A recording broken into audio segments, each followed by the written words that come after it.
Ratio analysis, total 4 type का ratios अपने को करना था। ठीक है, रेशियो क्या, it is a relation between two numbers. ठीक है, इंटरप्रिटेशन के लिए जरूरी है, कोई भी रॉ नंबर, रॉ डिजिट्स हमारे कोई काम का नहीं जब तक हम उसको कंपेयर नहीं कर सकते। For comparability purpose and forecasting purpose we required ratios. ठीक है, जिससे हम लोग क्या करता है, करंट ईयर की परफॉर्मेंस को चेक करता है प्रीवियस ईयर की परफॉर्मेंस के साथ, even internal performance also, even with our own competitors also. तो रेशियो हेल्प्स करता है वो सब चीज के लिए। रेशियोज 4 तरीके का था।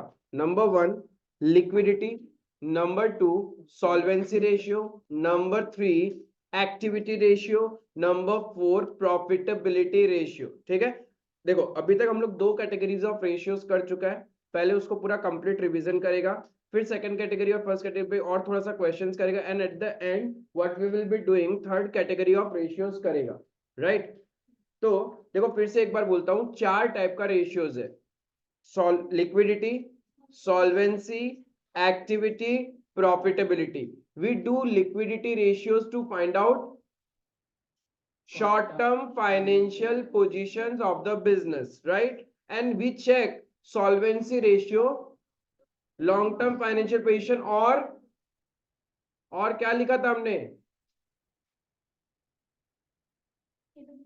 Capability of business to repay its long term debt. ठीक है, सॉल्वेंसी रेशियो क्यों निकालता है, टू कैपेबिलिटी टू चेक क्या, repayment capacity of long term debts, उसके लिए हम लोग सॉल्वेंसी रेशियो चेक करते हैं। तो अभी तक देखो टोटल 4 रेशियोज है अपने पास, रिवीजन करता है थोड़ा सा, क्योंकि रेशियो के अंदर जितना बार आप रिवाइज करोगे, जितना बार लिखोगे, रिदम आता जाएगा। तुम लोग भी साथ साथ में मेरे लिखो, ठीक है, कोई बात नहीं, 1 पेज लगेगा, 2 पेज लगेगा, बार बार लिखोगे, बार बार रिदम आएगा। रिवीजन में हमें देखना था कि 4 टाइप का रेशियोज करना है, 4 कैटेगरीज ऑफ रेशियोज। सबसे पहले था लिक्विडिटी रेशियो, देन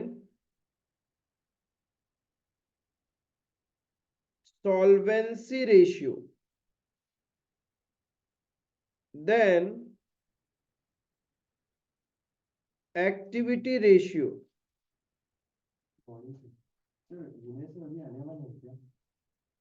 शाम को आएंगे 5, प्रॉफिटेबिलिटी रेशियोज। ये 4 तरीके का रेशियोज अपने को करना है। One is liquidity, another one solvency, activity and profitability ratios. ठीक है, लिक्विडिटी के अंदर अपन ने 2 रेशियोज पढ़ा। One is current ratio, another one liquid ratio और क्विक रेशियो। ये 2 रेशियोज पढ़ा था। फिर सॉल्वेंसी रेशियो के अंदर में हमने 2 4 5 कितना, 2 4 5 कितना, 5 रेशियोज पढ़े थे हमने। ठीक है, 5 रेशियोज, जिसके अंदर एक क्या था, date equity ratio, date equity ratio. उससे पहले भी तो कुछ था, चलो ठीक है, किसी ने बोला इंटरेस्ट कवरेज रेशियो, हाँ इसी में पढ़ा था हमने, इंटरेस्ट कवरेज रेशियो। आप लोग को बैलेंस शीट पिक्चराइज नहीं हो रहा है, 4 टाइप का रेशियोज है। उसके अंदर मैंने बोला था हमारे बिजनेस में 2 ही मेन चीज है, एक है बैलेंस शीट और एक स्टेटमेंट ऑफ पीएनएल।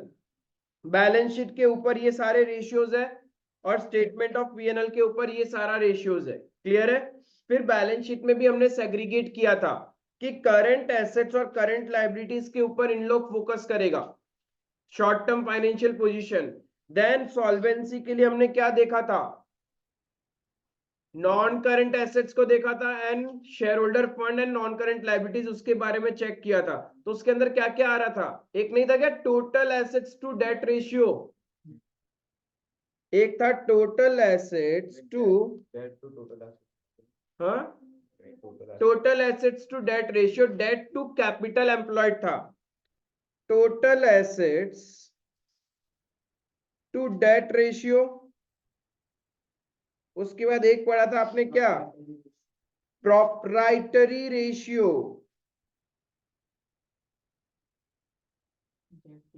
फिर हमने पढ़ा था debt to capital employed.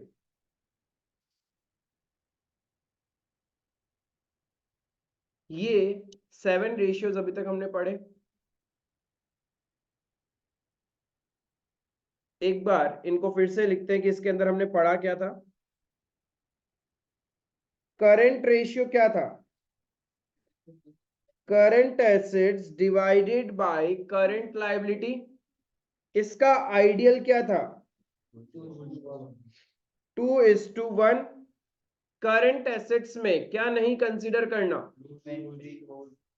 Loose tools, stores and spares and provision for doubtful dates.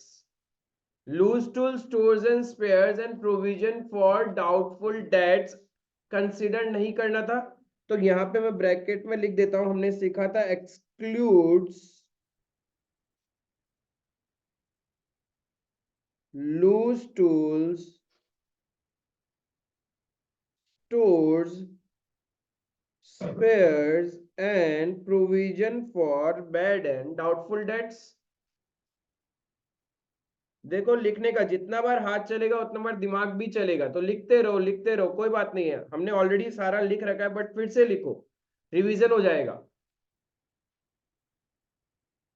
उसके बाद नेक्स्ट रेशियो हमने पढ़ा था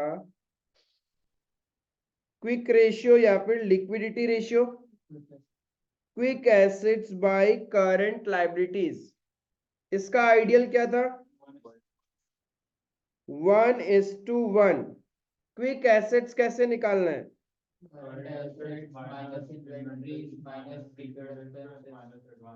यस, करंट एसेट्स में से इन्वेंट्री काउंट नहीं करेंगे, प्रीपेड एक्सपेंस काउंट नहीं करेंगे, and advance tax if any तो उसको भी काउंट नहीं करना, तो हमें क्विक रेशियो मिल जाएगा।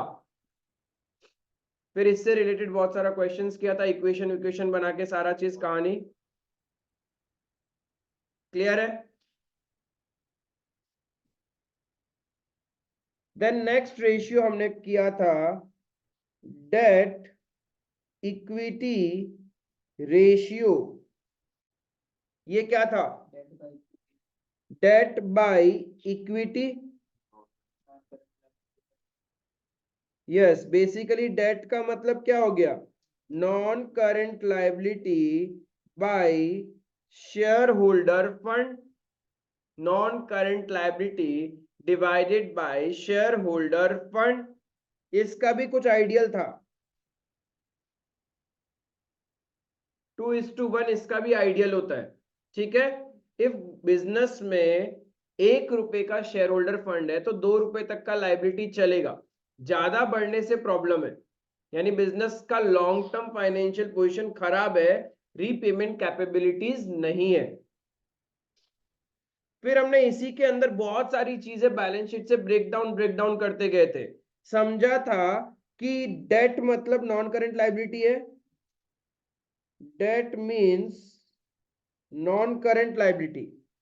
अब इसके अंदर ये भी समझा था, समटाइम्स क्वेश्चन टोटल डेट दे देगा, टोटल डेट का मतलब क्या था, non current liabilities plus current liabilities,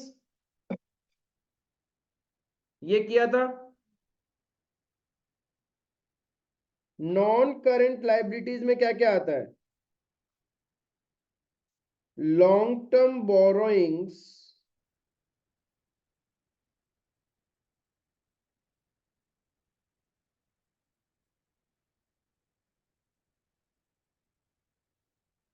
long term provision, ये ध्यान में रखना था तुम लोग को, क्योंकि बाकी डेफर्ड टैक्स लाइबिलिटी या अदर लॉन्ग टर्म बोरोइंग्स ठीक है, बट मेजरली ये ध्यान में रखना था जिसके अंदर लॉन्ग टर्म बोरोइंग्स में ज्यादातर जो मेन आइटम है वो क्या है, डिवेंचर्स। इसका एग्जांपल लिखूं तो डिवेंचर था, क्योंकि जब तक आप भी घर पे इस तरीके से रिवीजन नहीं कर सकते मतलब आपको याद नहीं हो रहा है। बिना चैप्टर को देखे पूरा लिखना आना चाहिए। क्लियर है यहां तक? फिर और भी बहुत कुछ ब्रेक डाउन किया था हमने, सीखा था ये शेयर होल्डर फंड कैसे निकलता है, share capital plus reserves and surplus, और शेयर कैपिटल में दोनों आ जाएगा इक्विटी प्लस प्रेफरेंस शेयर्स। इसके अंदर में equity share capital plus preference share capital दोनों आ जाएगा, और रिजर्व्स एंड सरप्लस में सारे प्रॉफिट्स एंड लॉसेस आ जाएंगे। क्लियर है? और भी तरीका था शेयर होल्डर फंड निकालने का। Yes, total assets minus outside liabilities, और आउटसाइड लाइबिलिटीज को ही हम लोग क्या बोलता है, टोटल डेट। टोटल डेट बोलो या आउटसाइड लाइबिलिटीज बोलो, बात एक ही है। क्लियर है? फिर इसी के अंदर एक चीज सीखा था हम लोग, शेयर होल्डर फंड तो क्या सिर्फ मालिक लोग का पैसा। यदि ये आप लोग को पता करना है कि कंपनी में टोटल कितना पैसा लगा हुआ है, तो उसको हम लोग क्या बोलते हैं, capital employed, the total amount invested in the business. मैंने ये नहीं बोला total amount invested bye businessman into the business, मालिक लोग ने बिजनेस में कितना पैसा लगाया वो नहीं बोल रहा हूं। जब भी कोई आपसे पूछे कि ऑनर्स का पैसा कितना लगा हुआ है, तो उसको हम लोग बोलते हैं शेयर होल्डर फंड।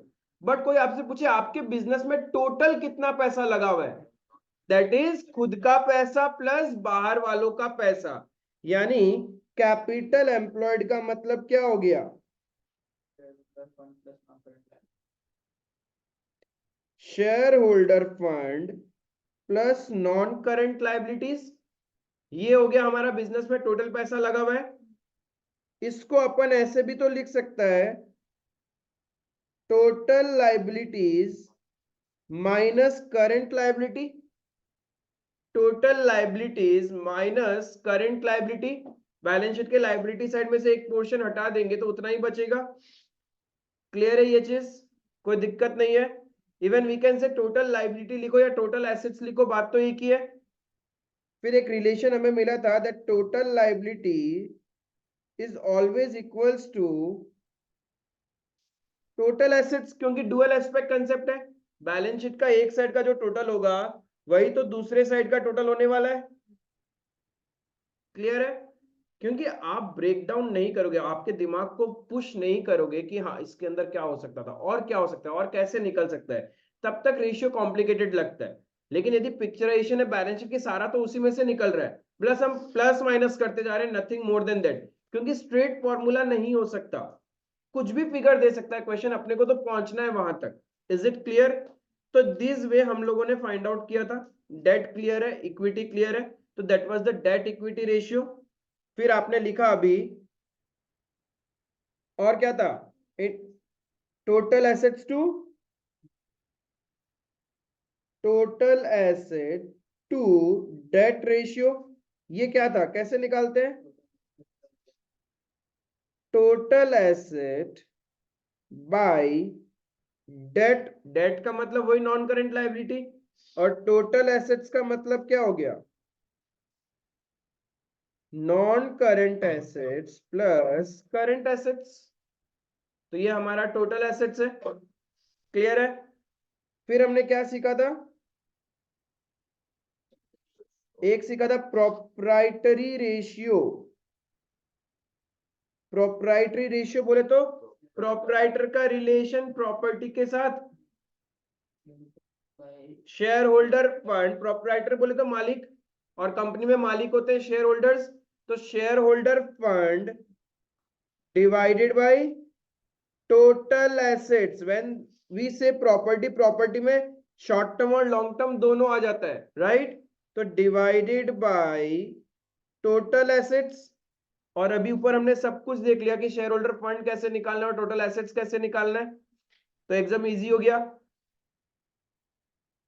फिर एक था debt to capital, employed debt to capital employed. Clear है? इसमें क्या इंटरप्रिटेशन है पता है कि हमारे बिजनेस में जितना टोटल पैसा लगा हुआ है उसमें से बाहर वालों का कितना है। डेट टू कैपिटल एम्प्लॉयड, नीचे क्या है, कैपिटल एम्प्लॉयड। कैपिटल एम्प्लॉयड का मतलब क्या होता है, खुद का पैसा प्लस बाहर वालों का पैसा, वो तो हो गया टोटल, और ऊपर क्या रखा हमने, सिर्फ बाहर वालों का पैसा, डेट। तो बेसिकली टोटल बिजनेस में जितना पैसा लगा हुआ है, इन्वेस्ट किया हुआ है, उसमें से बाहर वालों का कितना है, that is debt to capital employed. Clear है? एंड प्रोप्राइटरी रेशियो हमेशा परसेंटेज में निकालना है अपने को, कि टोटल एसेट्स में, total assets of the business में मालिक लोग का कितना परसेंटेज पैसा लगा हुआ है। Proprietary ratio means the amount invested bye owner in the total assets of the business, कितना परसेंटेज मनी ओनर लोग का लगा हुआ है, राइट। ये जितना ज्यादा होगा उतना अच्छा है, जितना कम होगा उतना खराब है। उन लोग का जब मन करेगा वो कंपनी से हाथ खड़ा कर लेंगे, लेकिन जब मालिक लोग का खुद का पैसा उसमें ज्यादा लगा हुआ रहेगा तब उन लोग कंपनी को गिरने नहीं देगा, राइट। तो share holder fund divided by total assets into 100 हमेशा परसेंटेज में निकलेगा। Proprietary ratio, debt to capital employed, debt divided by capital employed. ठीक है, नॉर्मल कि टोटल इन्वेस्टेड मनी में बाहर वालों का कितना पैसा लगा हुआ है। Debt always means non current liabilities, debt का मतलब क्या हो गया, नॉन करेंट लाइबिलिटीज। बट जब कोई बोले टोटल डेट, तो टोटल डेट का मतलब क्या है, non current plus current. Clear है ये चीज? फिर the last was interest coverage ratio, interest coverage ratio. ये किस लिए देख रहा था हम लोग, इधर हम लिख देते हैं प्रोप्राइटरी में परसेंटेज में लिखेगा, और ये हमेशा कितना टाइम्स कैपेसिटी है हम लोग को इंटरेस्ट पे करने के बाद प्रॉफिट बचेगा, मतलब हमारे पास कितना टाइम्स ज्यादा प्रॉफिट है as compare to the amount of interest we have to pay. कितना टाइम्स ज्यादा प्रॉफिट है हमारे पास as compare to the amount of interest we have to pay. Clear है?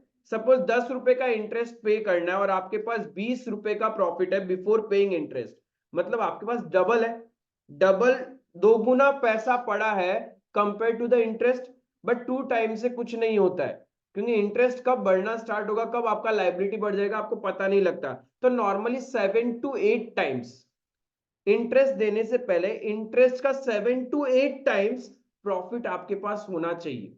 जितना इंटरेस्ट पे करना है उसका 7 to 8 टाइम्स प्रॉफिट आपके पास अवेलेबल होना चाहिए before making payment to the interest, ये ध्यान रखना। और ये हमेशा इन टाइम्स निकलता है, ठीक है। तो इंटरेस्ट कवरेज रेशियो कैसे निकाल रहा था, प्रॉफिट कितना है इंटरेस्ट देने से पहले, यानी इंटरेस्ट नहीं दिया तो मैंने गवर्नमेंट को टैक्स भी नहीं दिया होगा, तो profit before interest and tax divided by, यही करते थे, फिक्स्ड इंटरेस्ट चार्ज। अब फिक्स्ड इंटरेस्ट का मतलब क्या था,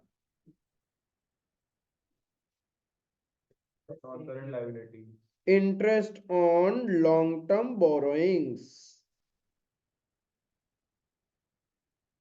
interest on long term borrowings. Clear है? फिर इसी में हमने सीखा था कि PBIT, if question profit after tax दे दिया तो हम लोग को रिवर्स जाना पड़ेगा। प्रॉफिट आफ्टर टैक्स में टैक्स का वैल्यू ऐड करेंगे, टैक्स का वैल्यू ऐड करेंगे,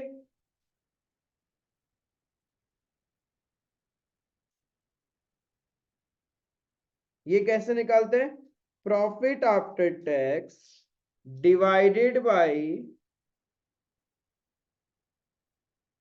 100 minus tax rate, 100 minus tax rate, क्योंकि टैक्स रेट यदि 40% था तो हमारे पास कितना बचा होगा 60%, तो हम डिवाइडेड बाय 60% ही करेंगे ना, 100 minus tax rate into tax rate, तो आपको ये वैल्यू मिल जाएगा।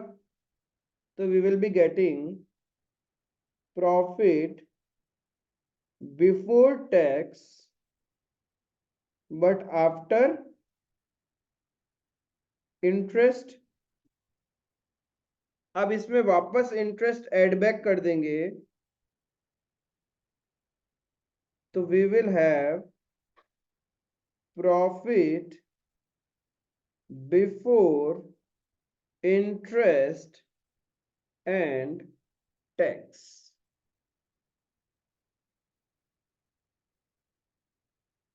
क्लियर है? प्रॉपर्ली रिवाइज हो गया, कोई दिक्कत नहीं है। इसी तरीके से रेशियो को रिवाइज किया जाता है, जितना बार लिखोगे 3 4 5 बार लिख दिया ना, कोई रेशियोज में प्रॉब्लम नहीं आएगा।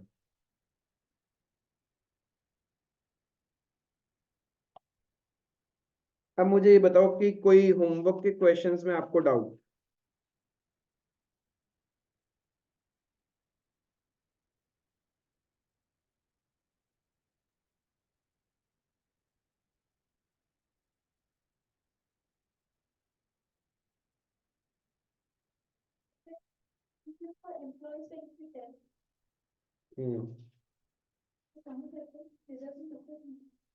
कौन सा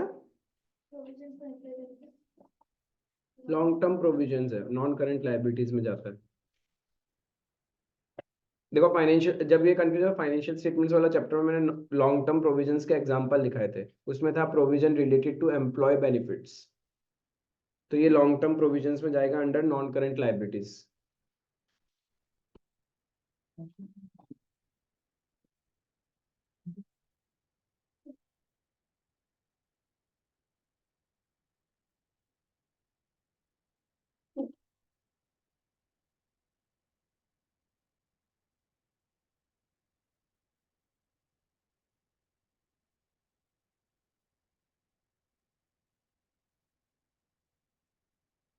अरे देखो सर्टेन क्वेश्चंस पहले प्रैक्टिस करता है। अरे सर, सवेरे सवेरे आप, sir sir congratulation sir, sir शाम को लाते ना सर। बप बप बप बप बप। Thank you. आपके लिए विनय सर तो अभी है नहीं, उनकी कथी लेके आ गए। सर आप दे दीजिएगा। तुम शाम को आएगा ना? क्यों, आ जाना। क्लास स्टार्ट करिए, विनय सर को बोलिए आप जनवरी 11 का लेके। नहीं, दो एक दिन में स्टार्ट करिए, फ्राइडे से या स्टार्ट, फ्राइडे से, ठीक है? मुझे प्रणाम करने लग जाते हैं, हम वापस खुद प्रणाम कर लेते हैं। हमको इतना बुरा दिखता है क्या? तुम लोग गुरु है, हम सीख रहे हैं डेली तुम लोग से। शरारत करना हम लोग से ज्यादा ही किया होगा। वो बात तो है। देखो सर्टेन क्वेश्चंस करेगा रिलेटेड टू सॉल्वेंसी रेशियोज, उसके बाद में हम लोग आगे जाएगा। Question number 152, question number 152 DK Goel book से, क्वेश्चन नंबर 152, जहां पे शेयर कैपिटल 2,50,000 दिया हुआ है।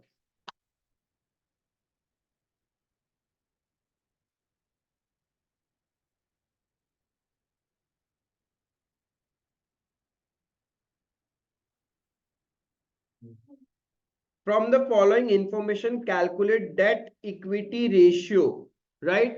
हम लोग को क्या निकालना है? Debt equity ratio. अब सुनो मेरी बात, एग्जाम में कोई भी रेशियो आए, जिस रेशियो को पूछा गया है पहले आप उस रेशियो को लिखोगे और उसका फॉर्मूला लिखोगे कि डेट इक्विटी रेशियो कैसे निकलता है। Date divided by equity. अब एक एक करके हम लोग कैलकुलेट करेगा। डेट का मतलब क्या होता है? Non current liability. अब क्वेश्चन के अंदर में शेयर कैपिटल है, trade payable, trade receivable, 12% debenture, cash and cash equivalents, long term loan, general reserves. इतना आइटम्स है, इतने सारे आइटम्स में क्या हम लोग non current liabilities find out कर सकता है? यस। लॉन्ग टर्म लाइबिलिटीज में क्या आएगा? शेयर कैपिटल नहीं आएगा। ट्रेड पेबल्स करंट लाइबिलिटी होता है, नहीं आएगा। ट्रेड रिसीवेबल्स करंट एसेट्स होता है। 12% डिवेंचर्स, ये तो आएगा। तो डेट में 2,80,000। Then cash and cash equivalent current assets होता है। लॉन्ग टर्म लोन आएगा। ध्यान रखना, लोन्स एंड एडवांसेस नहीं आते। नॉर्मल लॉन्ग टर्म लोन का मतलब होता है हमने लोन लिया है, it's a borrowing. General reserve नहीं आएगा, वो तो रिजर्व एंड सरप्लस में जाता है। तो हमारा डेट कितना हो गया? 3,90,000। इक्विटी, इक्विटी का मतलब क्या हो गया? Share capital plus reserves and surplus.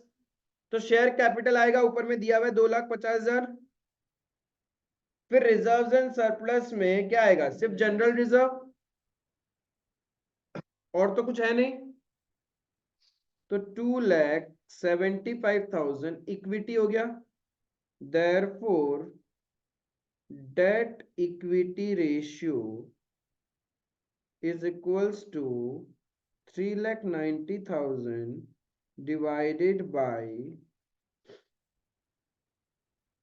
2,75,000। Clear है? कितना आ जाएगा?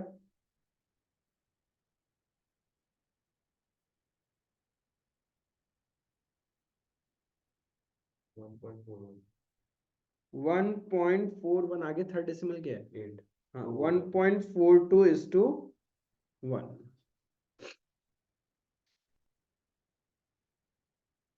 बस इसी टाइप के इजी इजी क्वेश्चन आपके एग्जाम में आएंगे। और एक निकालना है इसी के अंदर, करंट रेशियो कैलकुलेट करना है। करंट रेशियो क्या होता है ये तो हम भूल ही चुका। क्या था? Non current assets bye non current liabilities.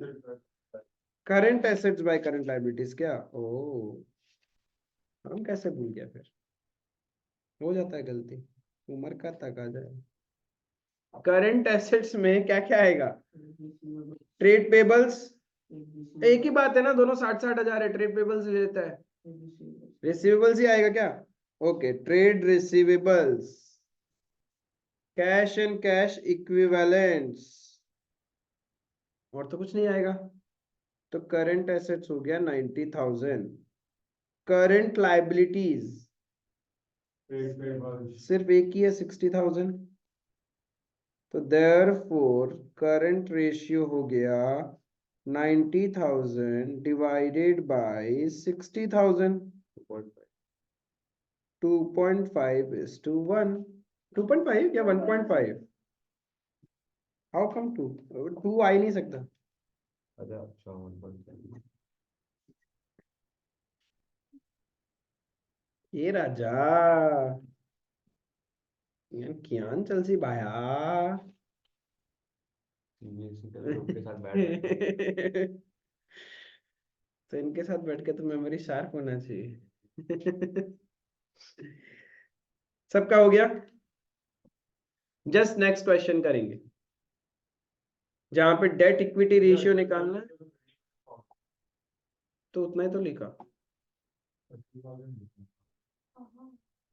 देखो इक्विटी में 2,50,000 प्लस 25,000, यही तो लिखा।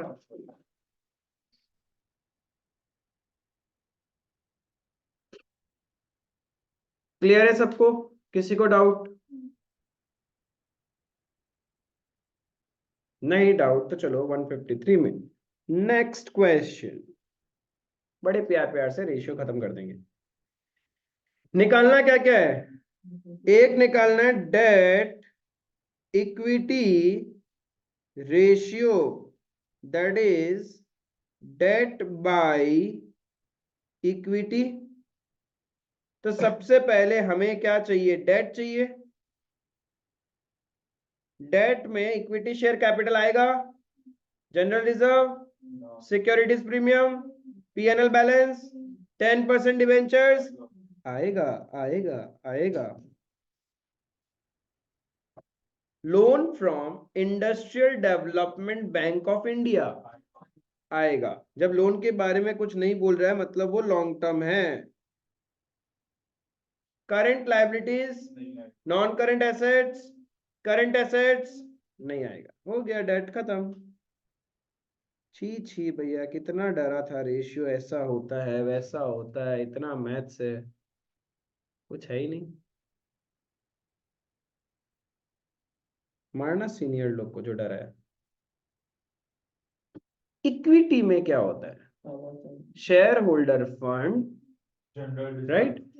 तो that is share capital plus reserves and surplus. तो शेयर कैपिटल तो दिया हुआ है 2,50,000। रिजर्व्स एंड सरप्लस में, अरे क्या शेयर कैपिटल 250 था क्या? तो बोलता क्यों नहीं है? रिजर्व्स एंड सरप्लस में क्या क्या ले लेंगे? General reserve 10 lakh, securities premium 6 lakh, profit and loss को माइनस में लेंगे, लॉस है वहां, और बाकी तो कुछ है नहीं है? 35 लाख इक्विटी हो गया। तो अब अपना डेट इक्विटी रेशियो आ जाएगा। Therefore, debt equity ratio is equals to 15 lakh divided by 35 lakh। कितना आ रहा है? 0.43:1।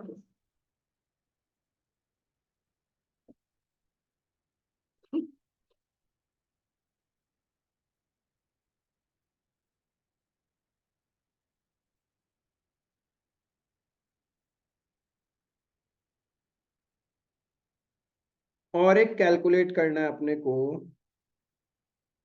प्रोप्राइटरी रेशियो, दैट इज कैसे निकलेगा? Share holder fund divided by total assets. तो शेयर होल्डर फंड तो हमने ऊपर ही कैलकुलेट कर लिया था, इक्विटी। तब जस्ट क्या निकालना है? टोटल एसेट्स क्या होता है? Non current assets plus current assets, वो तो क्वेश्चन में दिया हुआ ही है। नॉन करंट एसेट्स दिया हुआ है 40 lakh and current assets 20 lakhs, तो that is 60 lakh will be our total assets, right? 58.33%। yes, तो प्रोप्राइटरी रेशियो निकल जाएगा अपना, share holder fund that is 35 lakh divided by total assets 60 lakh into 100, क्योंकि ये हमेशा परसेंटेज में निकलता है।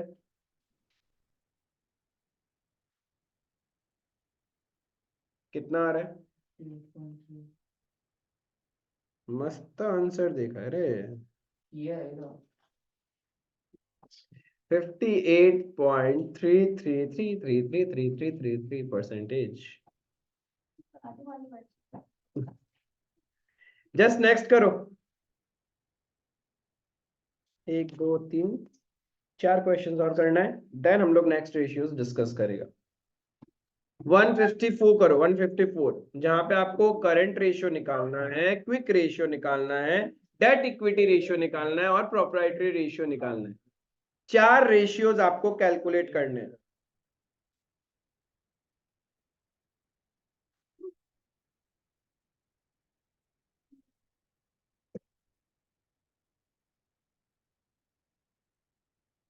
सबसे पहले निकालना है करंट रेशियो, कैसे निकलेगा?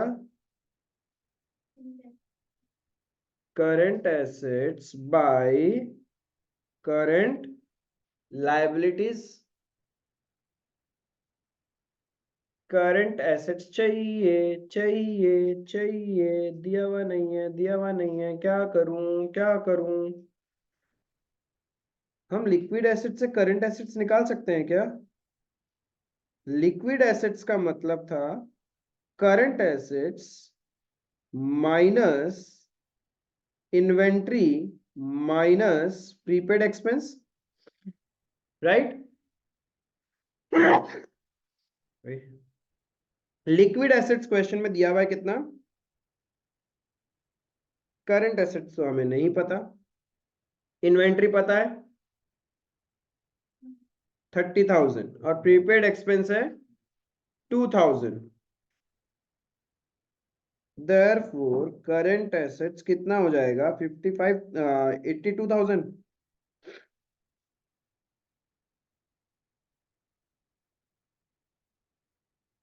करंट एसेट्स 82 सबका आया क्या?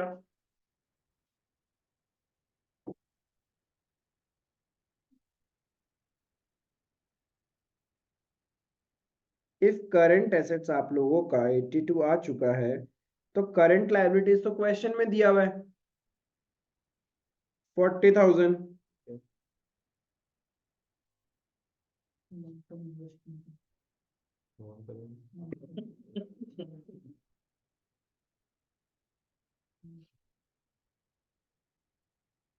करंट रेशियो कितना आ रहा है?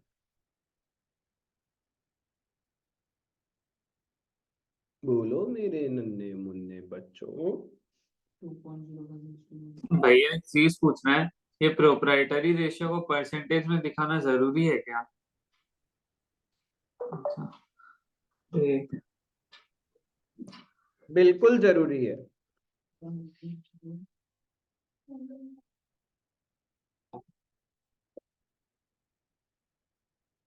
फिर नेक्स्ट रेशियो अपने को क्वेश्चन में कैलकुलेट करना है क्विक रेशियो।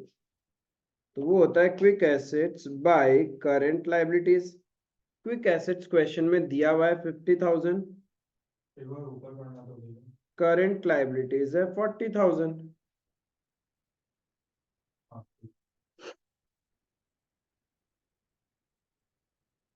1.25:1।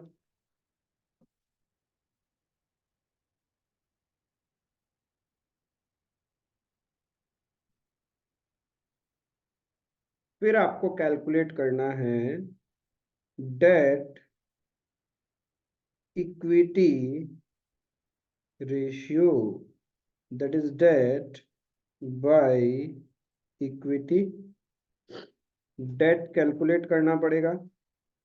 डेट का मतलब नॉन करंट लायबिलिटीज। क्वेश्चन में क्या क्या लेंगे, सिर्फ 12% डिबेंचर्स ही है 30,000। देन इक्विटी के लिए क्या क्या लेना है,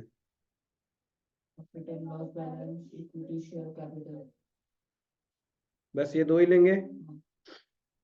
equity share capital 1 lakh, profit and loss का बैलेंस 10,000, तो 1,10,000 हो जाएगा आपका इक्विटी।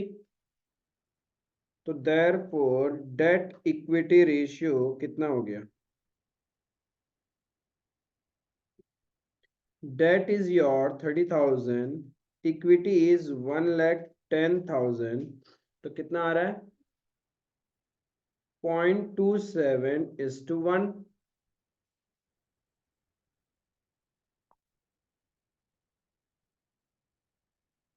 नेक्स्ट कैलकुलेट करना है आपको प्रोप्राइटरी रेशियो। वो क्या था, share holder fund divided by total assets. Share holder fund हो जाएगा अपना, ऊपर कैलकुलेट किया 1,10,000। टोटल एसेट्स में क्या क्या आ जाएगा, करंट एसेट्स आ जाएगी plus non current assets. Current assets तो था ही ना हमारे पास।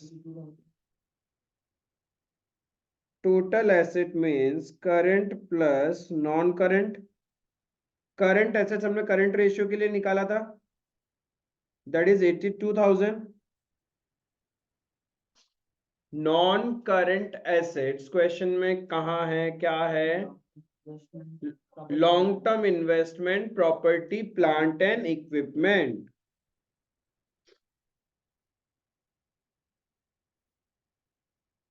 देयरफॉर टोटल एसेट्स कितना हो गया 180।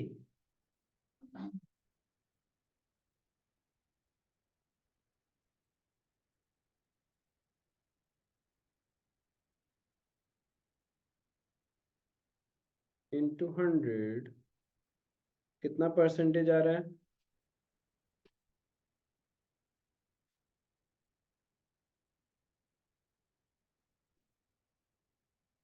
61.11%।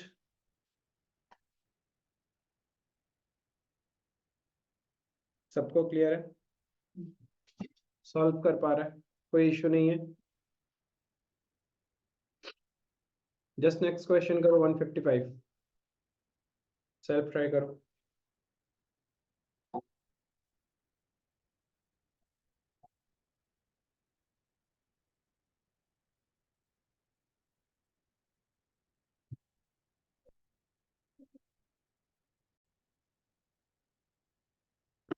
हो गया 155।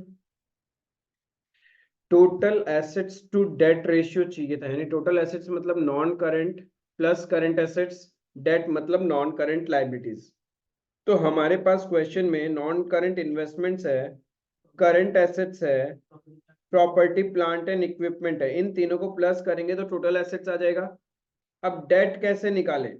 लॉन्ग टर्म बोरोइंग्स में से ये total asset minus current liability minus shareholder fund.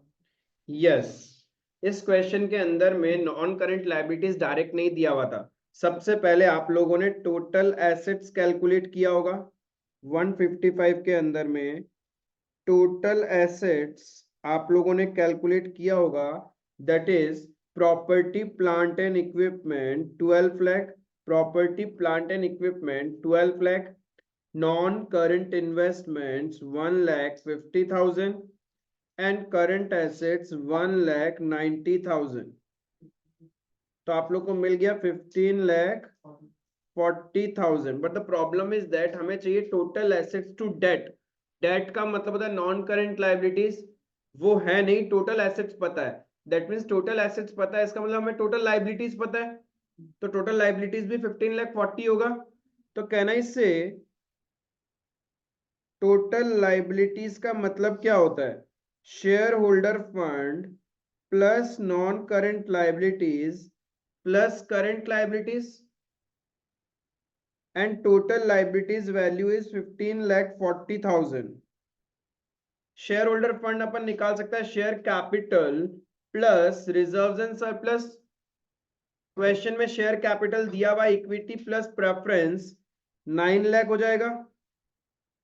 5 lakh plus 4 lakh ये शेयर कैपिटल हो गया। रिजर्व्स एंड सरप्लस अलग से दिया हुआ है 2,40,000। तो this is my share holder fund. Non current liability question में नहीं पता, but we have current liabilities in the question 1 lakh. तो अब आप इस इक्वेशन को सॉल्व करके नॉन करंट लाइबिलिटीज पता कर सकते हैं, that is 3 lakh. Now you have total assets, you have debt, तो total assets to debt ratio निकल जाएगा। क्लियर है? किसी को भी डाउट? एकदम इजीली निकल गया होगा। तो total assets to debt ratio कितना आ रहा होगा? 5.13:1। ठीक है।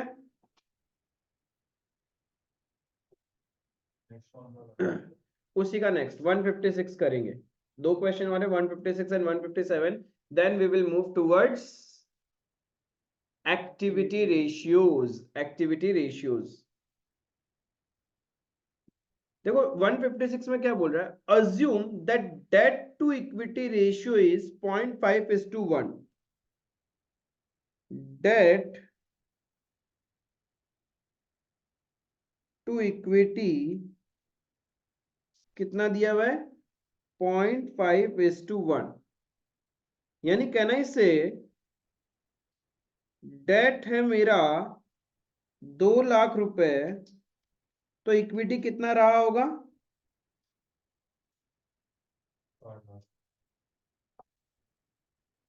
पक्का?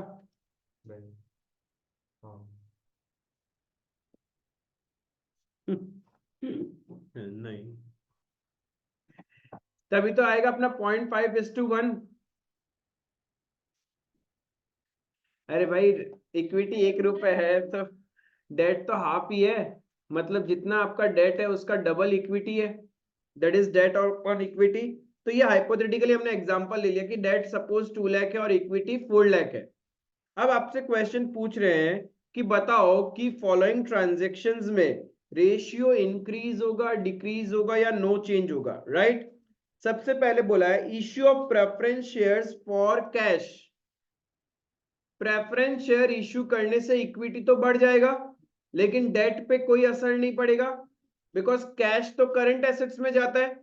तो आपका डिनोमिनेटर इंक्रीज हो जाएगा, तो रेशियो और क्या हो जाएगा, डिक्रीज। न्यूमरेटर सेम है।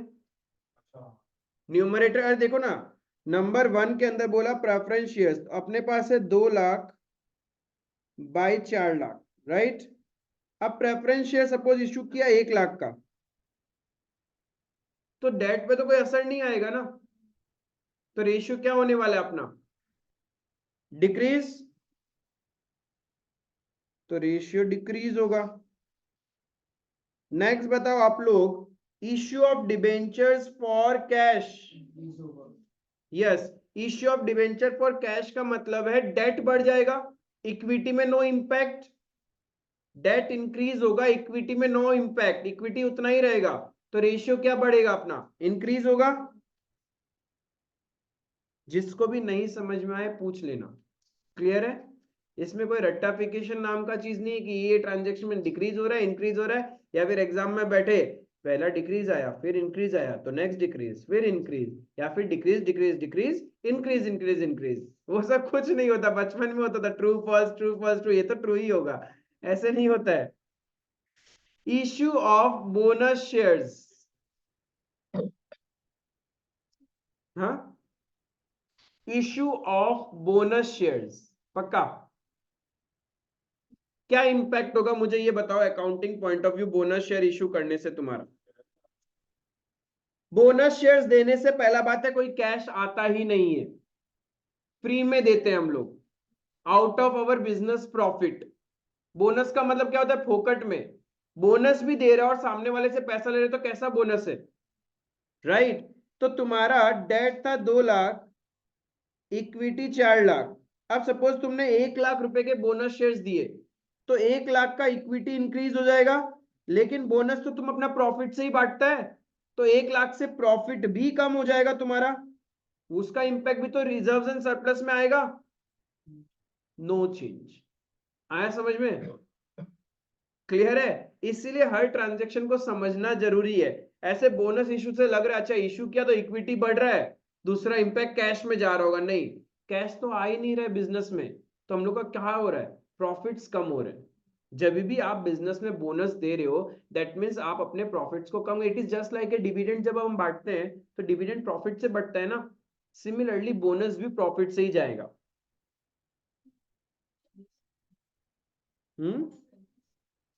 किसको,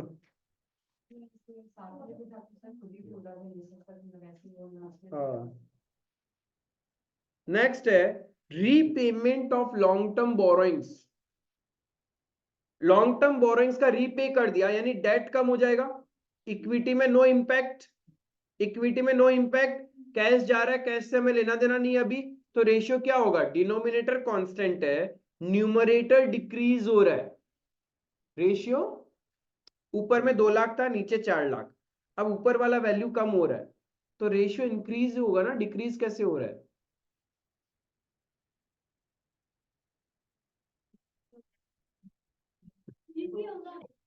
ये सोच रहे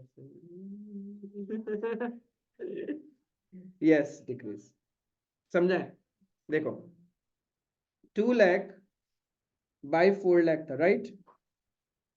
सपोज तुम्हारा लॉन्ग टर्म बोरोइंग से 1 लाख का, तुमने वो पे कर दिया तो डेट कम हो जाएगा ना, लेकिन उसका इंपैक्ट इक्विटी में तो नहीं आएगा, कैश कम होगा तुम्हारा बिजनेस का, राइट। तो अब नया इक्वेशन ये बन गया, तो 1 लाख बाय 4 लाख करेगा तो क्या आएगा, रेशियो तो और कम हो जाएगा ना तुम्हारा, क्लियर। तो ratio decrease. Next, conversion of debentures into equity shares, conversion of debentures into equity shares। वही डिक्रीज होगा कैसे, क्या इंपैक्ट होगा डेट पे, क्या इंपैक्ट होगा? डेट सपोज 1 लाख का था, हमने कन्वर्ट करवा दिया, तो डेट 1 लाख से कम हो जाएगा, कॉरेस्पॉन्डिंगली इक्विटी भी बढ़ जाएगा 1 लाख से, क्योंकि हमने उनको क्या दे दिया, अब इक्विटी शेयर्स दे दिया। तो लॉन्ग टर्म बोरोइंग्स कम हो रहा है, शेयर होल्डर फंड इंक्रीज हो रहा है। तो ऊपर से 1 लाख कम, नीचे से 1 लाख इंक्रीज हो रहा है, तो दैट मीन्स रेशियो डिक्रीज होगा। क्लियर है?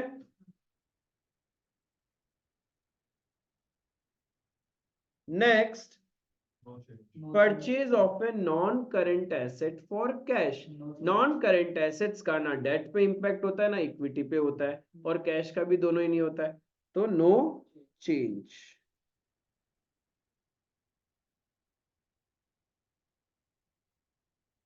Next, purchase of a non current assets by taking long term loan.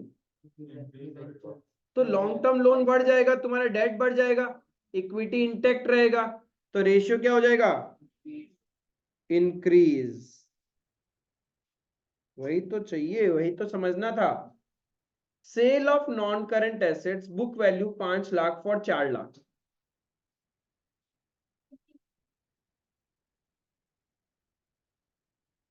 देखो 2 लाख बाई 4 लाख है। अब आपने 5 लाख का नॉन करंट एसेट्स 4 लाख में बेचा, तो पहला बात है नॉन करंट एसेट्स का डेट और इक्विटी में कोई इंपैक्ट नहीं है। लेकिन 5 लाख का एसेट आपने 4 लाख में सेल किया, तो 1 लाख का लॉस, लॉस का इंपैक्ट तो रिजर्व्स एंड सरप्लस में आएगा, तो इक्विटी कम हो जाएगा। 1 लाख से इक्विटी कम हो जाएगा, तो रेशियो क्या हो जाएगा, इंक्रीज, है ना, रेशियो इंक्रीज।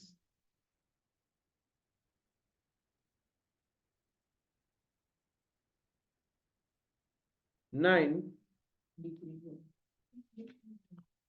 क्योंकि प्रॉफिट है तो रिजर्व एंड सरप्लस बढ़ जाएगा, न्यूमरेटर में कोई इंपैक्ट नहीं है, डिनोमिनेटर इंक्रीज हो रहा है, तो रेशियो डिक्रीज हो जाएगा। बस यही समझना था आपको। ऐसा आता है, नॉट लाइक कि 6-7 ट्रांजेक्शन, 1-2 ट्रांजेक्शन या 2-3 ट्रांजेक्शन हो सकता है, छोटा क्वेश्चन, तो वहां पे बहुत पेशेंसली पीसफुली करना। इसमें मतलब भैया यहाँ पे आपको वही समझना है, देखो एसेट, हाँ यहाँ पे क्लास 11 में ऐसे किया था ना, asset is equals to liabilities plus capital. Accounting equation समझना है तुमको कि बिजनेस में कोई भी ट्रांजेक्शन होता है उसका डुअल इंपैक्ट होता है, तो क्या क्या हुआ उस दोनों में, और फिर तुम्हारे लिए रेलिवेंट क्या है उस पॉइंट ऑफ व्यू से तुमको समझना है। जैसे कि यहाँ पे हम लोग डेट और इक्विटी पोर्शन को देख रहे हैं, तो नॉन करंट एसेट्स डेट में आता ही नहीं है, इक्विटी में आता नहीं, इसलिए उसको इग्नोर किया ना। तो इस तरीके से सोचना पड़ेगा तुमको, और अकाउंटिंग इक्वेशन ही एक तरीका है कि एक ट्रांजेक्शन से बिजनेस में क्या क्या इंपैक्ट हो रहा है, पैसा आ रहा है, जा रहा है, एसेट्स बढ़ रहा है, कम हो रहा है, वो सारी चीजें। एंड वही हाइपोथेटिकल फिगर्स लेते जाओ, उसको एक सॉल्व बार करो। 8 बता दीजिए ना वापस। 8 8 में क्या हुआ कि आपने नॉन करंट एसेट सेल किया, तो नॉन करंट एसेट से डेट में तो कोई इंपैक्ट नहीं हुआ, लेकिन नॉन करंट एसेट सेल करने से आपका लॉस हो गया 1 लाख का, तो लॉस होने से रिजर्व्स एंड सरप्लस कम हो जाएंगे तुम्हारे। इफ रिजर्व्स एंड सरप्लस कम होगा तो शेयर होल्डर फंड भी तो कम हो जाएगा।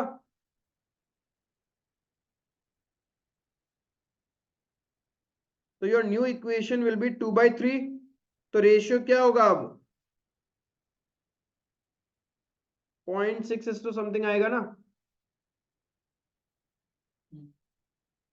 समझा पलक? हाँ भैया। इसमें भी मतलब क्वेश्चन में जो हम लोग अज्यूम कर रहे हैं या क्वेश्चन में जो दिया हुआ है और एडजस्टमेंट करने के बाद जो है वो दोनों को कंपेयर करके देखने से पता चल ही जाएगा हमको। हाँ वही करना है हर बार कि क्वेश्चन में 0.5:1 दिया हुआ था, अपने को बार बार इससे कंपेयर करना है। 0.5 से ज्यादा हो रहा है तो इंक्रीज, नीचे जा रहे हैं तो डिक्रीज, और एग्जैक्ट 0.5:1 फिर से बन गया तो नो चेंज। लास्ट क्वेश्चन इस टॉपिक पे, क्वेश्चन नंबर 157।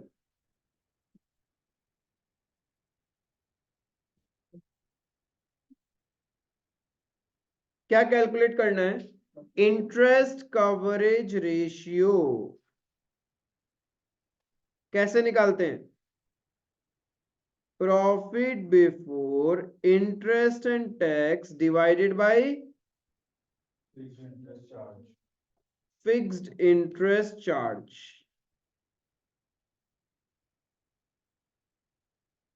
अब profit before interest and tax के लिए हमारे पास तो प्रॉफिट आफ्टर टैक्स दिया हुआ है। प्रॉफिट आफ्टर टैक्स है 7 लाख। तो टैक्स का वैल्यू कितना था? टैक्स रेट है 30%। सो 30% देने के बाद ही हमारे पास ये वैल्यू बचा होगा। So this value is our 70%। तो 7 lakh divided by 70%, 100 minus tax rate बोला था ना मैंने, 70 इंटू 30। तो कितना टैक्स दिया होगा पता चल जाएगा। 3 लाख का टैक्स था क्या राजा? वैसे नहीं किया। हमारे पास हथियार है, मैंने बस पटाख से कर लिया। प्लस इंटरेस्ट, इंटरेस्ट तो डिबेंचर्स वाला है।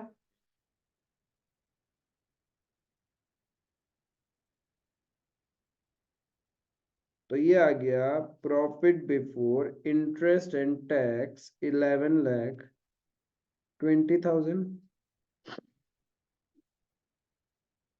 इंटरेस्ट कवरेज रेशियो हो जाएगा 11,20,000 डिवाइडेड बाय 1,20,000। हाँ, हमें तो चाहिए क्या इंटरेस्ट कवरेज रेशियो के लिए?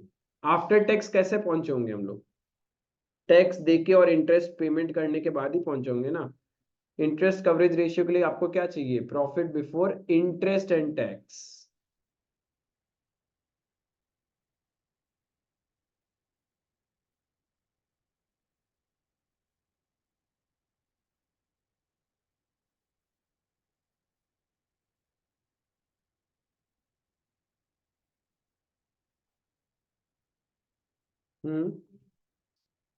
कौन सा? इसमें देखो हमारे पास क्वेश्चन में प्रॉफिट आफ्टर टैक्स दिया हुआ था। इंटरेस्ट कवरेज रेशियो के लिए चाहिए profit before interest and tax, यानी ऑलरेडी आफ्टर टैक्स है, मतलब हमने गवर्नमेंट को टैक्स देने के बाद का वैल्यू है। टैक्स रेट है 30%, तो गवर्नमेंट 30% अपने पास रख लिया होगा। हमारे पास जो बचा है वो कितना परसेंट? 70% है। तो इफ 70% इज 7 लाख, तो हम 30% वैल्यू निकाल सकते हैं। 7 लाख डिवाइडेड बाय 70 इंटू 30 करके वो निकाल दिया। अब वापस टैक्स ऐड कर दिया तो हमारे पास वैल्यू आ गया प्रॉफिट बिफोर टैक्स। लेकिन हमें क्या चाहिए? Before interest and tax.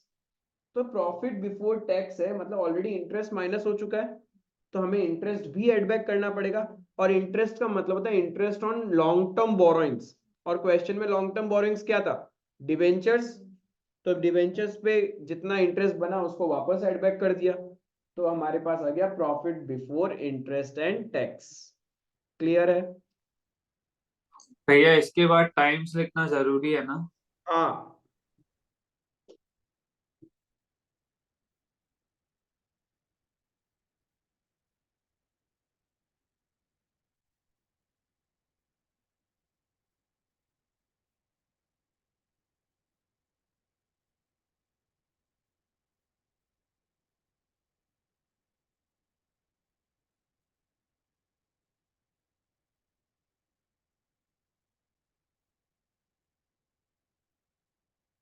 यहां तक किसी को doubt?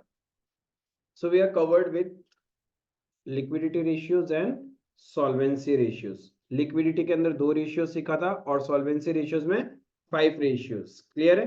Now time for activity ratio. देखो एक्टिविटी, बिजनेस में हम बिजनेस कर रहे हैं तो हम एक्टिविटी करेंगे। तो नॉर्मली बिजनेस का एक्टिविटी क्या है? गुड्स खरीदना और बेचना। बिजनेस का सारा एक्टिविटी, सारा प्रॉफिट, सब कुछ किस पे डिपेंड करता है? हमारी सेल्स पे। जिस पर्पस के लिए आपने बिजनेस किया वही आपका कोर एक्टिविटी है। उसी को तो core activity of the business बोलते हैं। जैसे एक फार्मास्यूटिकल कंपनी के लिए मेडिसिन सेल करना इज द कोर एक्टिविटी। एक रेडीमेड गारमेंट्स के लिए कपड़ा बेचना इज अ कोर एक्टिविटी, एक ग्रोसरी स्टोर के लिए दाल चीनी आटा वो बेचना is a core activity of that business. ऐसे ही हम लोग बोलते हैं ना, कोई भी आपसे पूछे कि भैया तुम बिजनेस करता है, क्या चीज का बिजनेस करता है, तुम्हारा मेन काम क्या है, ऐसे ही बोलते हैं ना हम लोग। कभी कोई रिलेटिव से मिलता है, कोई फ्रेंड से मिलता है, या कोई अननोन पर्सन से मिलते हैं, तो हम लोग उनसे पूछते हैं भैया आप क्या करते हैं, बोलता है इस चीज का बिजनेस है। नहीं बोलता आपका, वो बोलता है मेरा बिजनेस है, तो आप पूछते हैं क्या चीज का बिजनेस है, मेन क्या काम है आपका, तो दैट इज मेन मतलब कोर एक्टिविटी। तो दैट इज द एक्टिविटी। इसका मतलब एक्टिविटी प्योरली सेल्स पे डिपेंड करता है। आपका टर्नओवर, जिस चीज में आप डील कर रहा है उसी के बारे में एक्टिविटी बोलेगा। क्लियर है? तो एक्टिविटी रेशियोज बोलो या फिर टर्नओवर रेशियोज बोलो, बात एक ही है। एक्टिविटी रेशियो और turnover ratio, there is no difference.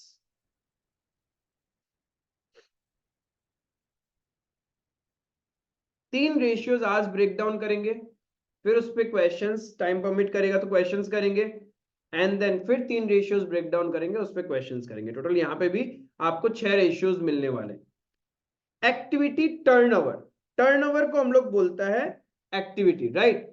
इसमें सबसे पहला रेशियो जो अपने को पढ़ना है, इन्वेंटरी टर्नओवर रेशियो। देखना आप लोग खुद लॉजिकल समझ जाएगा कि क्या होता है।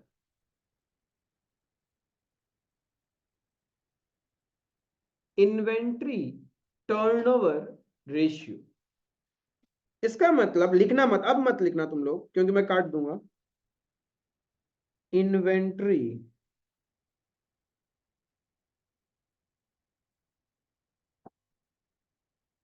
यहां पे एवरी टाइम क्या ऐसे लिखा कि इन्वेंट्री टू टर्नओवर रेशियो, ठीक है। हर चीज टर्नओवर पे डिपेंड कर रहे हैं, यानी जो डिपेंड कर रहा है वो नीचे रहेगा, जो डिपेंड कर रहे हैं वो नीचे रहेगा। तो ऑलवेज ध्यान रखना,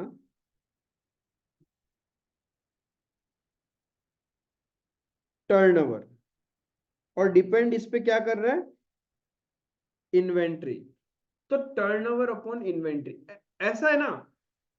रेशियो तो नाम से तो समझ में आया, क्योंकि इन्वेंट्री टू टर्नओवर नहीं था, नाम होता टर्नओवर टू इन्वेंट्री, तो समझ में आता, बट बोलने में अच्छा नहीं लगता है, इसलिए सब बोलते हैं इन्वेंट्री टर्नओवर रेशियो। यानी तुम्हारे टर्नओवर में इन्वेंट्री का कितना बड़ा रोल है।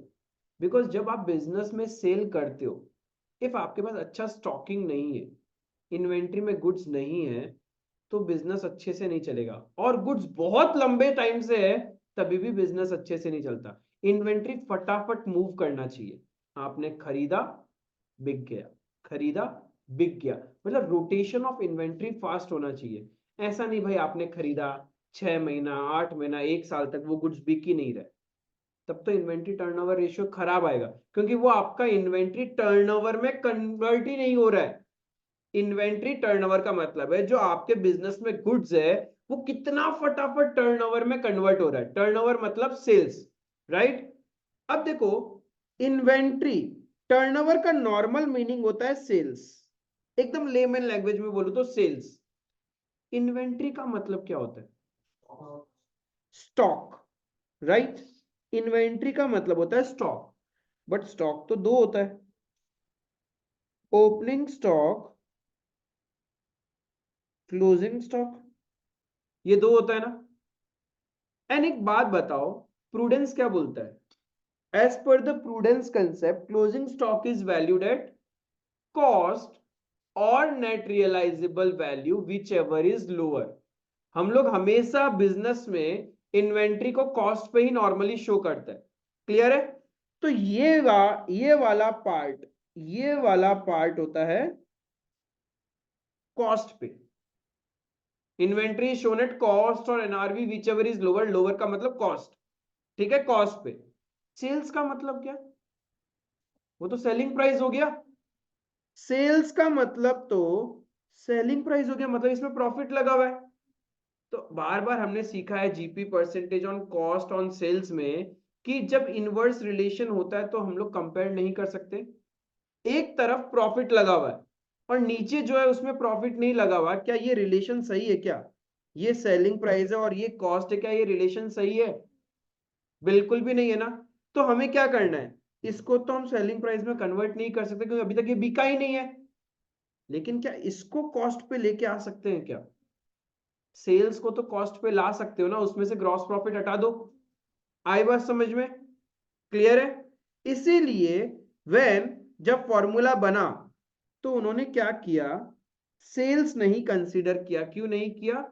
बिकॉज कंपेरेबिलिटी पॉसिबल नहीं था। ऊपर में सेल्स, नीचे में cost, how it is comparable? हो ही नहीं सकता। ये तो वही बात हो गया, फुटबॉलर का डेटा को कंपेयर कर रहे हैं आप क्रिकेटर के साथ में, दोनों इक्वल चाहिए, ठीक है। नीचे वाले को सेल्स बना नहीं सकते क्योंकि अभी तक बिका ही नहीं है, बट जो बिक चुका है उसका कॉस्ट निकाल सकते हैं हम, राइट? तो इसीलिए हम लोग ऊपर भी क्या लेगा, कॉस्ट ऑफ सेल्स, ठीक है। इसीलिए ऊपर में क्या लेते हैं, कॉस्ट ऑफ सेल्स, जिसको हम लोग बोलते हैं कॉस्ट ऑफ गुड्स सोल्ड, और कुछ लोग बोलता है cost of revenue from operation.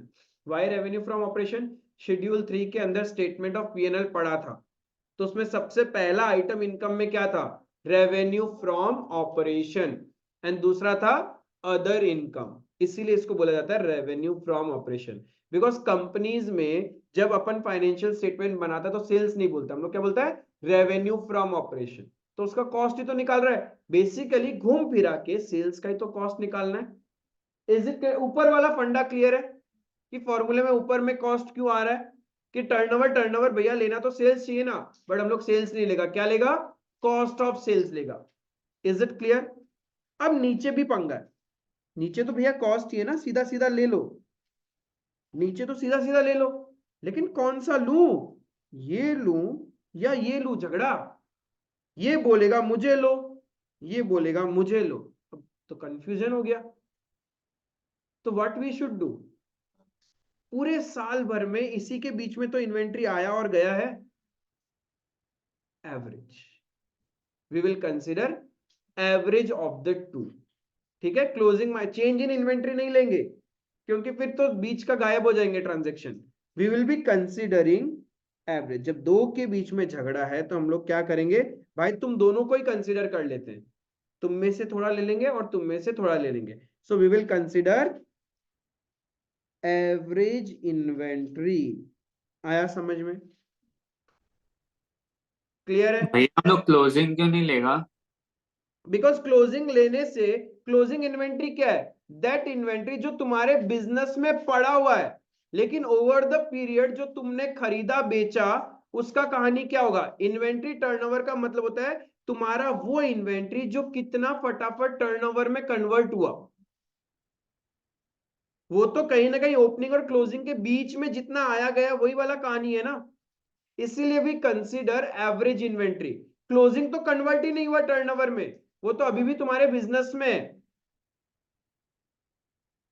लेकिन क्लोजिंग में से जितना ड्यूरिंग द ईयर खरीदा था उसमें से तो कुछ क्लोजिंग है। तो लोग माइनस क्यों नहीं करते, क्लोजिंग माइनस ओपनिंग में ही तो टर्नओवर में।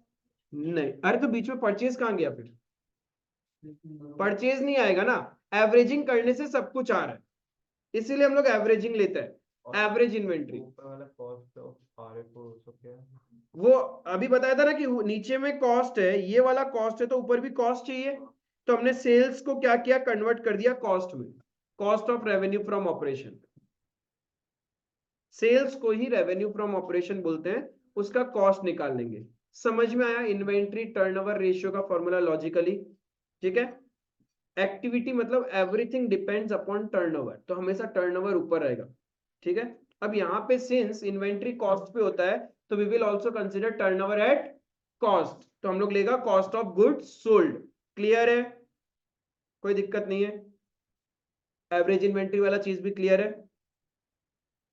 तो दिक्कत कहाँ आएगा, दिक्कत आएगा भैया सीओजीएस कैसे निकाले, फिर कॉस्ट ऑफ गुड्स सोल्ड निकालना भी तो पड़ेगा। जो गुड्स आपने ड्यूरिंग द ईयर सेल किया होगा उसका कॉस्ट कैसे निकाले, जितने में बेचा उसमें से यदि मैं ग्रॉस प्रॉफिट हटा दूं तो मेरा कॉस्ट आ जाएगा ना। सेल्स में से जीपी हटा दें तो कॉस्ट आ जाएगा। पर वो तो हम लोग ऑलरेडी मतलब कॉस्ट पे ले रहे हैं। तो कॉस्ट पे ले कहाँ आ रहा है, निकालना पड़ेगा, क्वेश्चन थोड़ी ना देगा। हाँ, तो कॉस्ट मीन्स कॉस्ट, ये तो एक तरीका था। और एक तरीका क्या है, ओपनिंग स्टॉक, ये कॉस्ट पे होता है, plus net purchases during the year जो खरीदा तुमने, प्लस डायरेक्ट एक्सपेंसेस माइनस जो अभी भी पड़ा है तुम्हारे पास में, तो बाकी कहां गया होगा, बेच दिया होगा, वो भी तो कॉस्ट ऑफ गुड सोल्ड है। अरे आप लोग ट्रेडिंग अकाउंट बनाते थे ऐसे,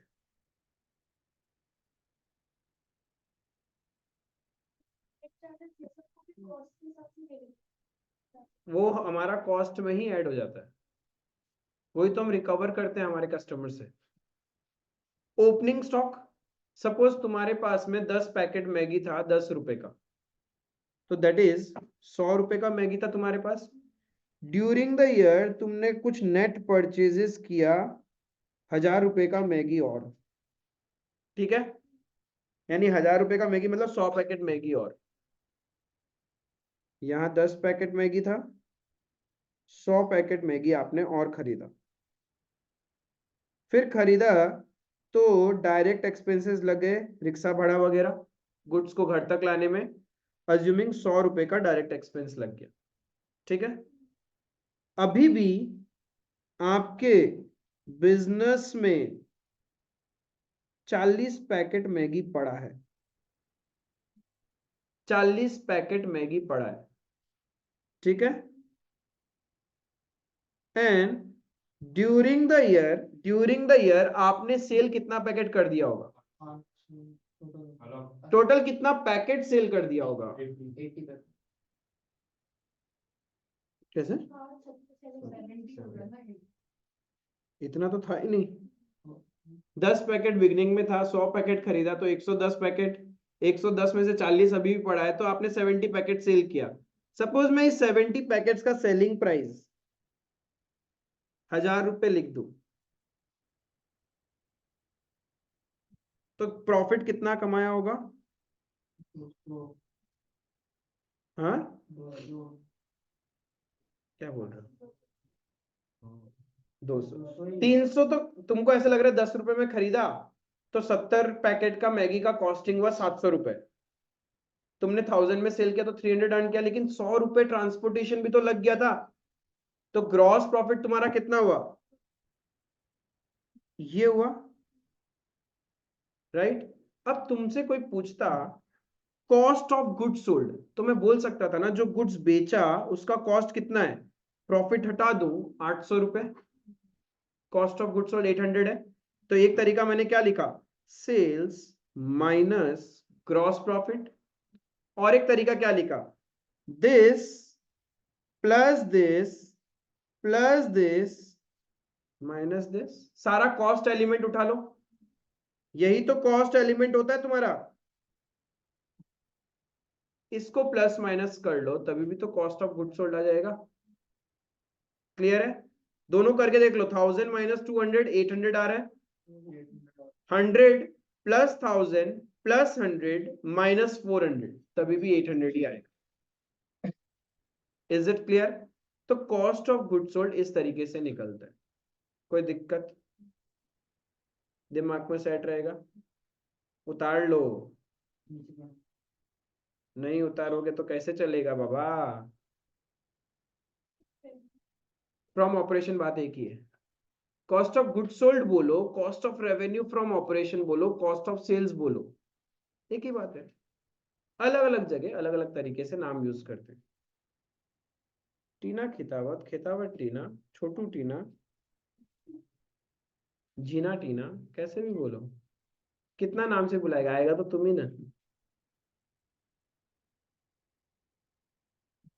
घर हॉस्टल में तुमको छोटू बोलता होगा, घर पे टीना बोलता था होगा, दोस्त लोग टीन बोलता होगा, कुछ बोले जाएगा तो तुम ही।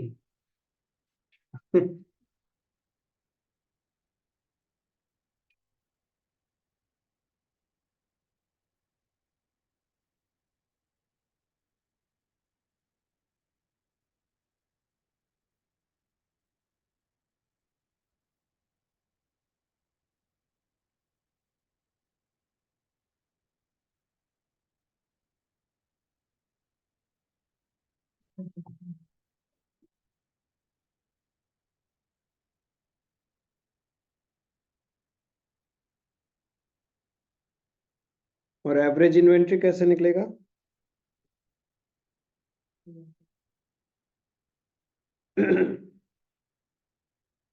Opening stock plus closing stock divided by 2। Sales, हाँ,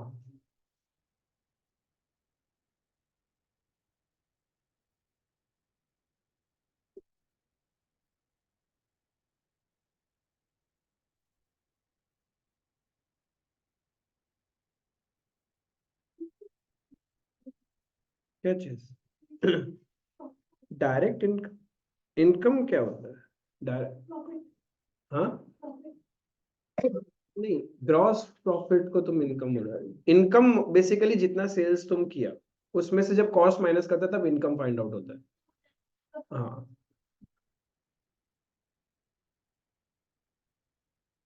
यहां तक कोई दिक्कत? इससे तो ये पता चला कि हमारा इन्वेंट्री का टर्नओवर कन्वर्ट कितना फट होता है।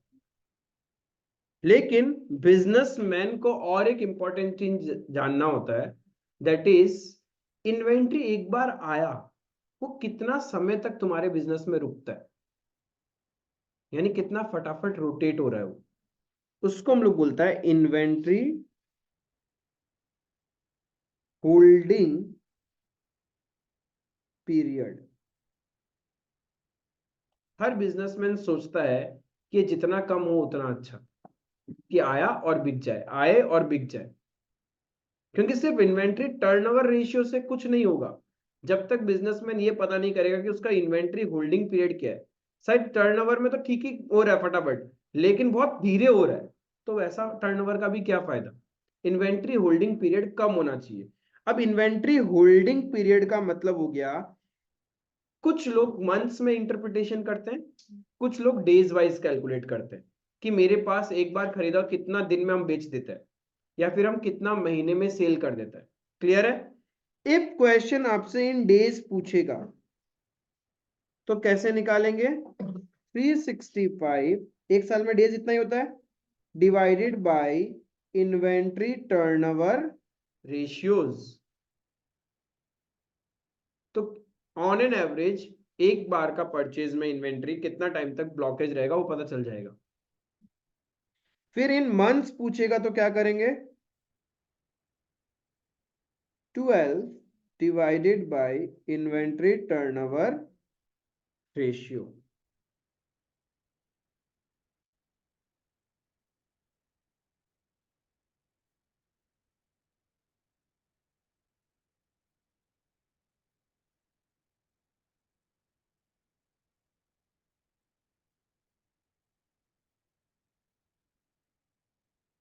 क्लियर है?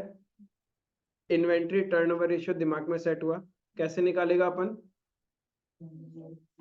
कॉस्ट ऑफ सेल्स या cost of good sold divided by average inventory. Average inventory, cost of good sold कैसे निकलेगा?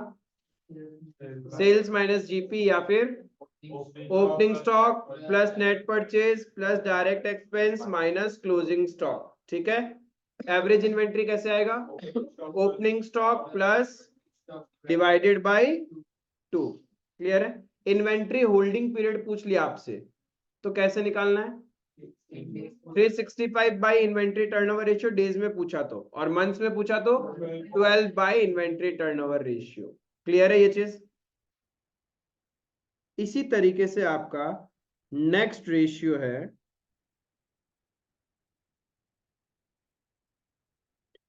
ट्रेड रिसीवेबल्स टर्नओवर रेशियो,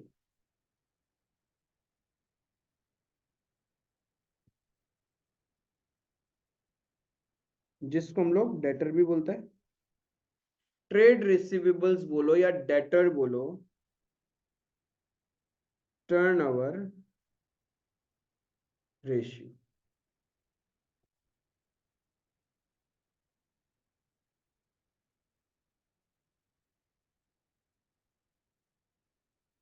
बस आप लोगों को एक चीज ध्यान रखना है, ऑलरेडी बैलेंस शीट जब हमने सीखा था तो करंट एसेट्स में ट्रेड रिसीवेबल्स था, तो trade receivables includes, trade receivables में क्या क्या आता है, bills receivable plus debtors, sundry debtors, ये दोनों ही ट्रेड रिसीवेबल्स में ही काउंट होते हैं। क्लियर है? तो ट्रेड रिसीवेबल्स में क्या क्या आ जाता है अपना, bills receivable plus sundry debtors, bills receivable plus sundry debtors, इसको मिला के मेरा बनता है trade receivables. Is it clear? अब फिर से वही, इन्वेंट्री टर्नओवर रेशियो क्या था, वहां सीखा कि टर्नओवर पे ही सब कुछ डिपेंड कर रहा है, तो यहां पे भी क्या होगा, ट्रेड रिसीवेबल टर्नओवर रेशियो, ऊपर में कौन रहने वाला है, टर्नओवर, उसी पे तो सब डिपेंड करेगा। तो है क्या, लिखना मत, टर्नओवर बाय ट्रेड रिसीवेबल्स, ऐसे लिख दिया, डेटर्स लिख देता हूं एक बार ऐसे, टर्नओवर बाय डेटर लिख दिया मैंने, ठीक है। डेटर का मतलब बिल्स रिसीवेबल और सन्नी डेटर दोनों आ गया। टर्नओवर बाय डेटर, क्या ये रिलेशन अच्छा लग रहा है क्या? टर्नओवर का मतलब होता है सेल्स, ठीक है, क्लियर है? एंड सेल्स का मतलब क्या होता है, टोटल सेल्स। टोटल सेल्स कैसे बनता है, cash plus credit sales. Total sales का मतलब क्या है बिजनेस में, cash sales plus credit sales, यही तुम्हारा टोटल सेल्स होता है। बिजनेस में डेटर्स कैसे बनते हैं,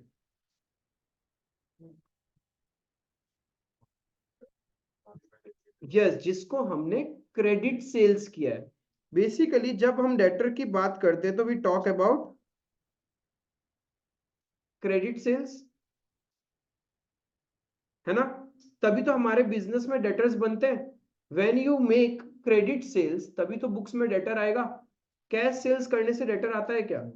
तो एक बात बताओ, कहाँ का समझदारी है, ऊपर में कैश और क्रेडिट दोनों और नीचे में सिर्फ क्रेडिट सेल्स, क्या कोई कंपैरिजन है? तो क्या करना चाहिए, ऊपर से एक बंदे को हटा दो, यानी ऊपर से कैश सेल्स हट जाएगा, तो यहाँ पे टर्नओवर का मतलब हम लोग क्या कंसीडर करने वाला है, ओनली नेट क्रेडिट सेल्स। समझ में आया, जिसको हम लोग बोलता है क्रेडिट रेवेन्यू फ्रॉम ऑपरेशन। ये दिमाग में सेट हुआ क्यों ऐसा कर रहे हैं। और नीचे भी क्रेडिट सेल्स है, डेटर है तो मतलब क्रेडिट सेल्स ही हुआ होगा। अब डेटर में भी झगड़ा है, क्योंकि डेटर साल के शुरू में भी होता है और क्लोजिंग भी होते हैं। बिगिनिंग ऑफ द ईयर में भी डेटर रहते हैं, बिजनेस जब स्टार्ट हुआ, and at the end of the year भी तो कुछ ना कुछ डेटर्स है ही हमारे बिजनेस में।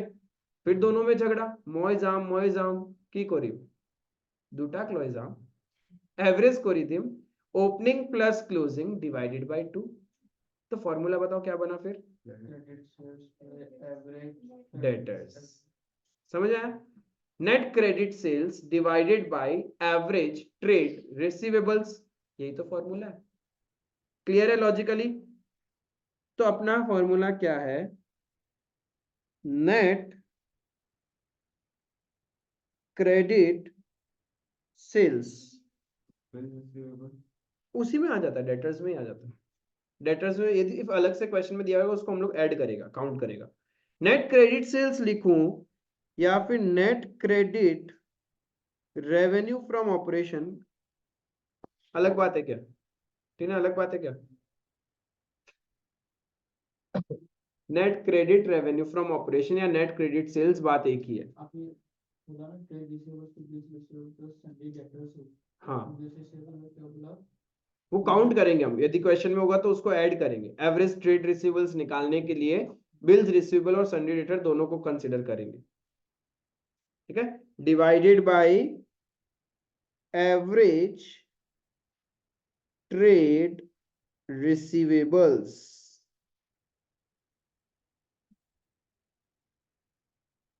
समझ में आया? तो एक बात बताओ, नेट क्रेडिट सेल्स कैसे आएगा? Total sales minus cash sales. Total sales minus cash sales minus sales return, तभी तो नेट आएगा ना। सेल्स रिटर्न अपन माइनस करेंगे तब। क्लियर है? और ऐसे ही लिख के छोड़ देता हूं, टोटल सेल्स का मतलब होता है cash sales plus credit sales.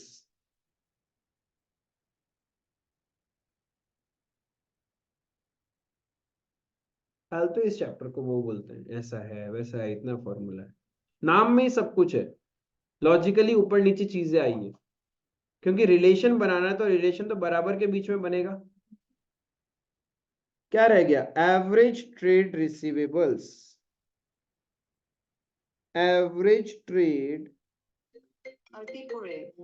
Receivables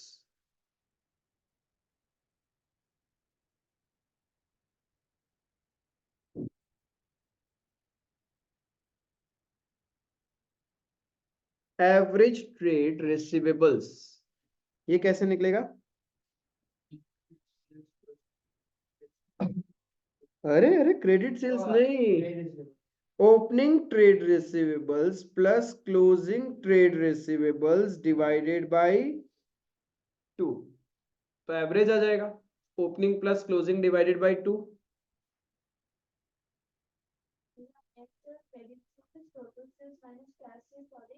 sales return.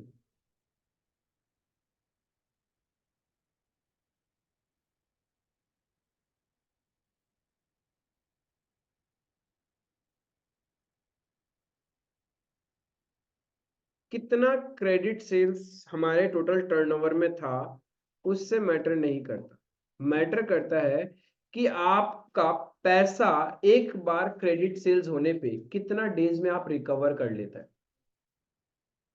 समझ में आया? एक क्रेडिट सेल्स करने से कोई बड़ी बात नहीं है, वो पैसा वापस कब आएगा, कस्टमर लोग को आप लोग कितना क्रेडिट डेज अलाउ कर रहे हैं, राइट? जिसको हम लोग बोलता है average collection period, average collection period, कितना समय में आपके पास पैसा आपका आ जाता है जो आपने क्रेडिट सेल्स किया है। तो यहाँ पे भी दो ही चीज है, बिजनेसमैन दो चीज से करता है, या तो डेज में निकालेगा या फिर मंथ्स में निकालेगा। डेज में निकालेगा तो कैसे निकालेगा?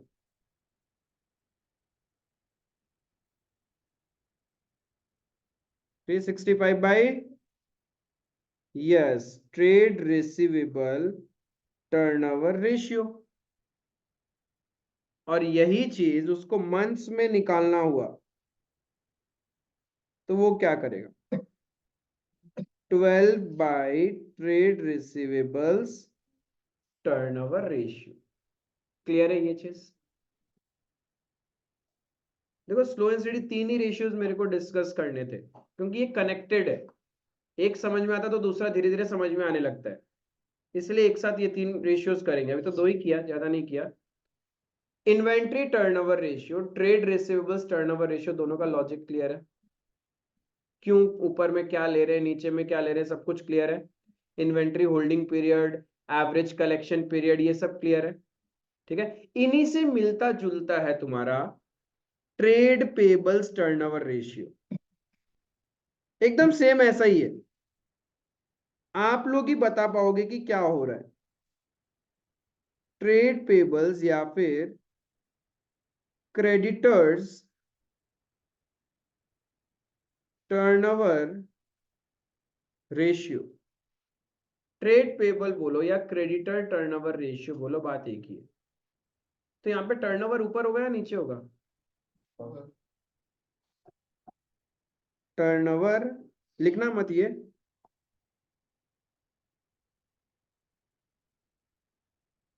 ट्रेड पेबल्स का मतलब होता है bills payable plus sundry creditors. अब प्रॉब्लम ये है, ऊपर में तो टर्नओवर, नीचे में ट्रेड पेबल्स लिख देता हूँ ऐसे, क्रेडिटर लिखो ट्रेड पेबल लिखो, बात एक ही है, ठीक है, ये लिख दी। अब फिर से झगड़ा झुगड़ी होगा। टर्नओवर का मतलब होता है सेल्स, राइट। ट्रेड पेबल्स का मतलब हो गया क्रेडिटर। आपके बुक्स में क्रेडिटर कब बनते हैं? जब हम लोग क्रेडिट परचेज करते हैं तब। जब हम लोग क्रेडिट परचेज करते हैं तभी तो क्रेडिटर बनता है, राइट। तो ऊपर में माल बेचने का बात कर रहा है, नीचे में खरीदने का बात कर रहा है, कोई रिलेशन है? तो ऊपर में भी क्या चाहिए?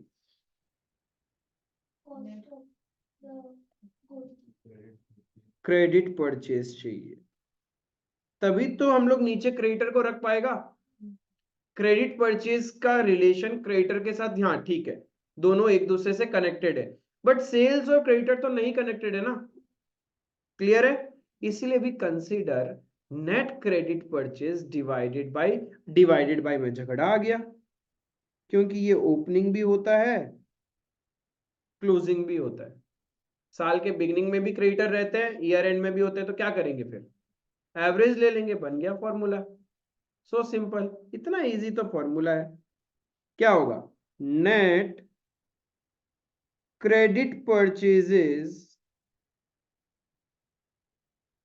Divided by average trade payables.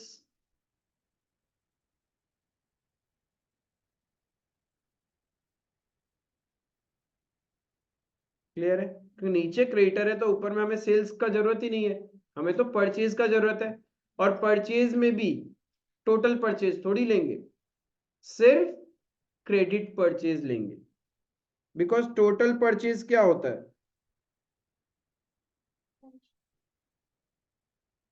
Cash plus credit purchase.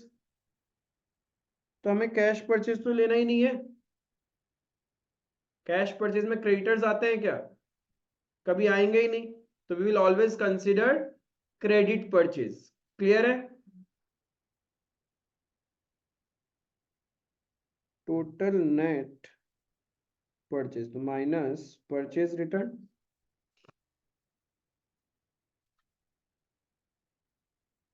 तो कोई भी आपसे क्रेडिट परचेज निकालने बोलेगा, कैसे निकालोगे? Total purchase minus minus cash purchase. हो गया, खत्म। एवरेज ट्रेड पेबल्स कैसे निकलेगा? Opening trade payables plus closing trade payables divided by 2।